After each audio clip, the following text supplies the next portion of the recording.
last year, I decided to exit management consulting and pivot into product. During my transition, I realized the PM role is quite variable across companies, so today I wanted to share what a day in my life looks like as a PM at a health tech company while explaining some Agile concepts along the way. I'm currently back home visiting family in Southern California and decided to work from the Capital One Cafe because sometimes I just don't want my mom yelling at me in the background when I'm working from my parents' place. The cafe is a nice alternative to co-working spaces like WeWork because there's no membership fee to enter. However, it is smaller and does get more crowded.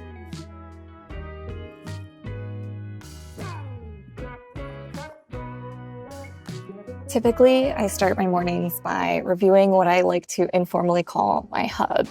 This is basically a Confluence page that stores all my notes, bookmarks, and action items. For those who may not know, Confluence is a collaboration tool made by Atlassian. If I had the choice, I would probably prefer to take notes in Notion, but nonetheless, I find Confluence to work well because of its integration capabilities with other products that I use like Jira and Lucidchart. As a PM, I have to context switch a lot between the various projects that I'm a part of, so it has been really helpful to easily reference my hub to remind myself of the most up-to-date status for each project.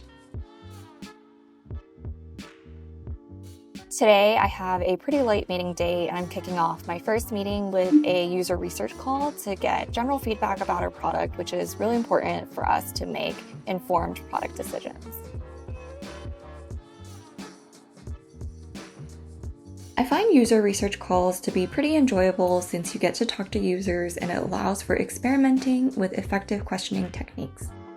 We follow the mom test, which you may already know about, but it's basically the concept of how your mom would most likely be biased in giving you feedback just because she loves you. Or maybe she doesn't and you'd be okay. But instead of directly asking your mom if she likes an app that you've made, you ask her about things like her current app usage or how, when, and why she uses her device. So it's during these calls that I get to play around with how to unveil the truth simply by asking the right questions, which, comes in handy outside of work too. Shortly after my user research call, I have Standup. As an Agile organization, my team has a 15-minute daily stand-up where the PMs, product designers, and engineers meet to keep each other up to date about what people worked on yesterday, what they're working on today, and if there's any blockers, which is basically anything that is preventing you from getting your work done. And this helps to make sure that we're staying on track. Interestingly, the meeting is called Standup to encourage people to stand and therefore keep the meeting short due to the discomfort of prolonged standing. But let's be real, I'm usually sitting my ass down during this meeting. Next, I'm helping our quality assurance team with QA testing. This means that we test the features we're about to release on both iOS and Android devices and try to catch and fix any bugs before we release to our users. While not all PMs do QA testing, I enjoy it because PMs arguably have the deepest knowledge of the product, so it's rather fitting for the PM to help ensure the quality of the product.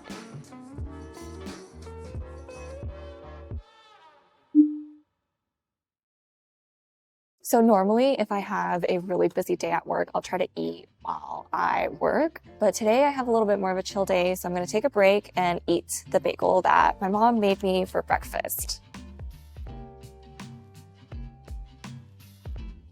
Especially because I got LASIK about a year and a half ago, it's really important that I'm mindful of my screen time and try to take breaks from my screen as much as possible, just so the money that I spent on LASIK doesn't go to waste.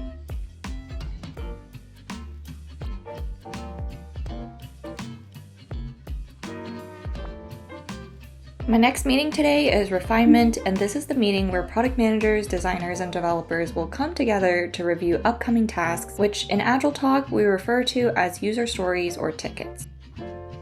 Although somewhat of an oversimplification, at its core, the purpose of Refinement is to prioritize and estimate the amount of effort and level of complexity it takes a developer to implement each ticket in the form of story points so that we can effectively plan future work. So I just finished Refinement, and luckily I don't have any other meetings for the rest of the day, so I've set aside a work block for me to focus on a few things. The first is an analysis that I'm doing on NPS or Net Promoter Scores. NPS gives us insight into how our customers perceive our product, and it's just one of many metrics that my team monitors and analyzes. Today, I'm crunching the data to uncover trends that can inform our product development strategy and roadmap. Specifically, I'm running regression analyses in R to see if I can find any variables that are predictive of higher NPS. And the second half of my focus time is spent drafting a PRD. The PRD is almost like a user manual for a new product or feature we're building. It specifies the user requirements, technical specifications, design guidelines, and other critical details necessary for successfully creating the product.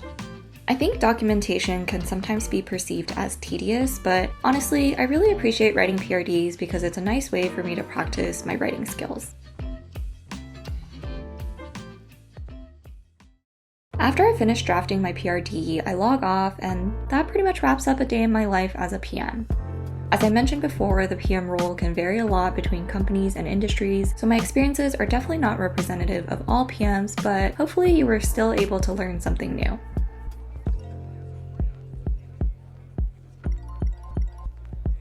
When I'm in California, I usually hang out with my niece after work, but today I decided to grab some ramen at one of my favorite spots, Hironori. And I have to say, if you ever find yourself in SoCal, you should check them out.